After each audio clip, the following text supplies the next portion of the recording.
Hello, my name is Akiba. I am a certified teacher turned homeschool mom. I've been homeschooling for about 4 years now. I started off homeschooling my sister's older kids, and now I am homeschooling my 2 younger children and occasionally a couple of my sister's kids as well. I wanted to do this video because there's a lot of content out there that glorifies homeschooling as this beautiful, perfect thing that big families with big, beautiful houses do. And so I don't want people to think that normal, everyday people can't homeschool. And I also don't want you to think that homeschooling is a walk in the park, because it certainly is not. It is very difficult. Homeschooling is not for everyone, but if you can do it, you are going to love it. I think of all these things I'm about to talk about, the last one is the most difficult for me, but I want to share some of these things so that if you are thinking about homeschooling, you can be prepared for the road that is ahead. And hopefully, if you're prepared, you are less likely to quit. So the first thing is isolation. And a lot of times people think about isolation in terms of the children, but homeschooling can be really isolating for adults. And that's because you're with your kids all day and maybe just your family members. And even on the weekends when your friends might want to hang out with their kids because they haven't seen them all week, you just want to go out and hang out without your kids. So schedules don't always match up if you have friends who don't homeschool. So what I would say for this is that you have to find your people. You have to find a group of homeschoolers who you mesh with so that you will not go stir crazy. I taught a horseback riding class to 2 little girls a couple of years ago, and their moms both were a part of a co-op group, and they decided to pull apart from the co-op group. They didn't really mesh with the other parents there, but they ended up being really good friends. And that's all you need, is just really one other parent who you mesh with so that you don't feel so isolated from the outside world. Remember, you're not going to be talking with your coworkers every day. You're going to be talking to your kids all day. So just be prepared for that and make sure you're prepared to make new homeschool friends, which leads us to number 2. If you're an introvert, you're going to have to push yourself to be a little bit outgoing in order to meet people. And I know a lot of us, especially when you're at an age with children, you feel like you have your friends, you don't really want to feel like making other friends, but you're going to have to. Most of the time, all you have to do is show up. You know, there's a homeschool meetup, just go. You never know. You might find somebody who you click with. When we were back in Maryland, thank God I was able to find some people who were considering homeschooling even before we actually started homeschooling. Unfortunately, COVID hit and everything closed down and we moved across the country, so then I had to restart the process all over again. Homeschooling can also be extremely tiring, especially if only one parent is doing the homeschooling. And it's just like teaching. For me, by the time I got home at 3 or 4 o'clock from teaching, I was tired. When I'm homeschooling our kids, if we go all day, then by 2, 3 o'clock, I'm worn out. I can't record videos or do any other sort of work. And so the key here is that you have to take breaks. For me, my taking a break looks like we homeschool in the morning, and after 11 a.m., I do not do any more homeschooling unless we're going on a field trip. And that gives me a lot of energy and also makes sure that I hit the objectives I want to hit in the morning. In the afternoon, I give myself time by putting my kids on some sort of activity that they can do by themselves. For example, while I am recording this video, my girls are on an app called Code Spark, where kids learn to code by actually making their own video games. CodeSpark is the #1 learn to code app for kids ages 5 to 10, with over 136,000 teachers already using it in their classrooms. Something wrong with the code? Maybe look into the code. Maybe this thing's making it do it. Oh, I think it's these. I'm gonna have to trash you guys. But the kids not only learn how to code, but they learn how to problem solve, like you heard my daughter do there. First, you choose what game you want. So, if I chose lava, there's nothing here except lava, so watch this. In fact, CodeSpark Academy has shown to increase confidence in school and in life, and I can clearly see this even though my kids have only been using it for a few weeks. It's a if-then thing. So what does that mean? It means if your character touches this creature, then something else will happen then. Definitely try out this app for free for 30 days using my link in the description box below. You will not be disappointed. So the third thing is that you miss out on the school events and the cultural entity that is school in America. I personally loved my school experience from elementary until high school, not middle school, but I loved everything else. And so I was really looking forward to doing some of these things with my kids. Like in elementary school, we did green eggs and ham in the first grade. And every year we would have a Halloween parade and we would dress up in our outfits and parade around the school and our parents would be there taking pictures. We went on hay rides. In high school, there's prom and dances and things like that.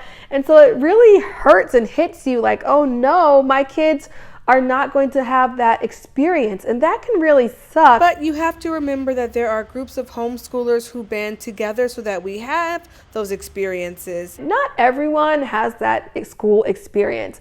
So being here where we live in California, the kids here don't ride buses to school. They bike or they get dropped off by their parents. It's the same in DC or New York. And so I thought about it, well, those kids still have a good school experience and they don't do those same things. Another thing we have to realize, it's 2022 at the time of me recording this video. The world has changed and now there are groups of homeschoolers who meet up all the time. You can find these people on Facebook, Nextdoor, Instagram, mostly on Facebook. There are Facebook groups with tens and thousands of homeschoolers in your area, if not in your state, in areas around your state. And people arrange meetups all the time. You just have to be willing to go to them. I remember looking in a meetup group in the Maryland area, and this was for states all across the Mid-Atlantic region, going down south and even up to Maine, and they were hosting a homeschool prom for their kids. And they meet up a few times a year to go to their dances, to host proms.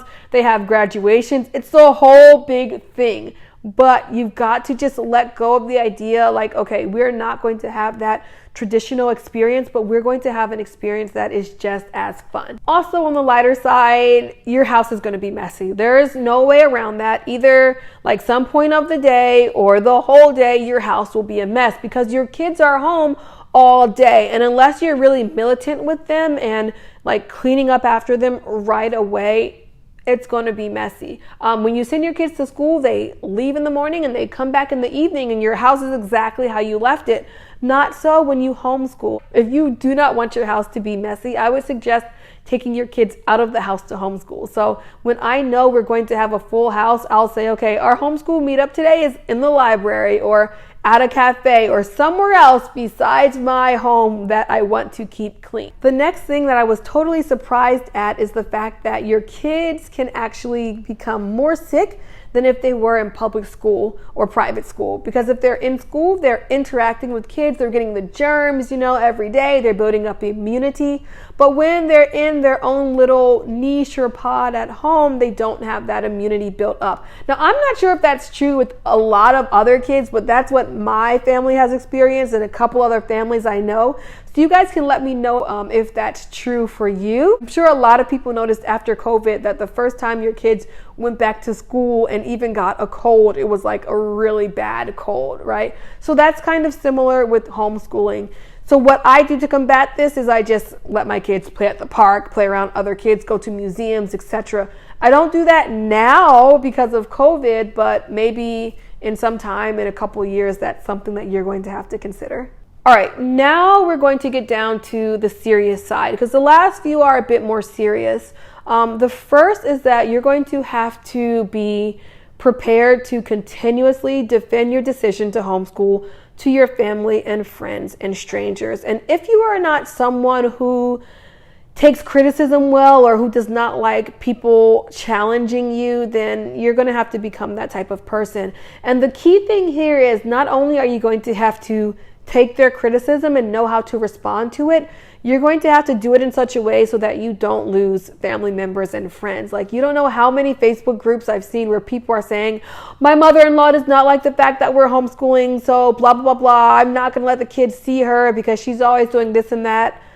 Well, that really sucks. Like, you're going to have to figure out a way to stand your ground and say, you know, I really want you to be a part of my kid's life, but you are not going to continuously test them to make sure they're up to some certain standard of public school when you come over here. Yeah, you're going to have to learn to love them despite their ignorance around homeschooling. These two I'll put together. Homeschooling is a financial sacrifice, and you may experience a career delay. So homeschooling is a labor of love. I say all the time, I never see any BMWs at the homeschool review, okay? All I see are minivans and used cars. And so that's because when you homeschool, it's not because you have money, it's because you want to make that sacrifice. You believe in something so much that you would sacrifice anything in order to do it.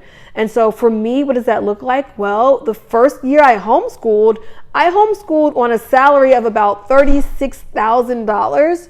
So I could have been working more from home, but I did not have time because I was homeschooling and because I chose to homeschool. One way or another, you're going to be losing some income. If you have a 2-parent household and one person decides they're going to be homeschooling, well, you're losing that person's income. Or if you are a single parent and you decide, well, I can't do this more lucrative position, but I can do this work from home position that is less lucrative, but it allows me more flexibility to homeschool, that's your sacrifice right there. In terms of your career delay, and I do say delay because just because you homeschool doesn't mean you're going to homeschool forever, and it doesn't mean that you can't pick back up your career either once your children are finished their education or once you get into the swing of things. For example, my sister was homeschooling some of her children, and she still managed to finish her PhD. Now, could she have done that a lot faster if she would have sent them all to school? Definitely, but that was a sacrifice that she chose to make. And finally, some states make it really difficult to homeschool, not because of their actual law, but because there are people who are trying to put their own personal policies in front of the actual law. So you have to be prepared by knowing the law and by having a type of personality where you are not going to sit down. You're going to fight back. You're going to tell them that is not what the law says. So you're going to have to not only learn it, but you're also going to have an attitude of, I know what I'm talking about, and you're not going to take advantage of me.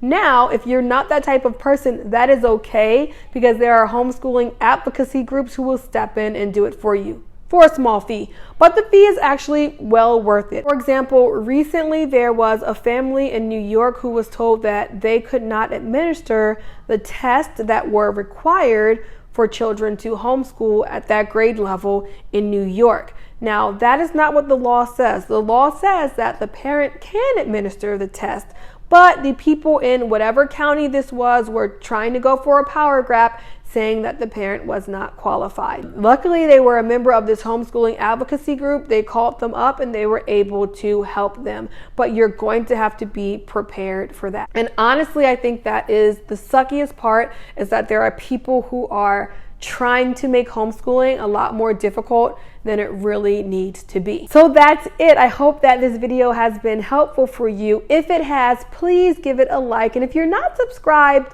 consider subscribing. Thank you guys so much for watching.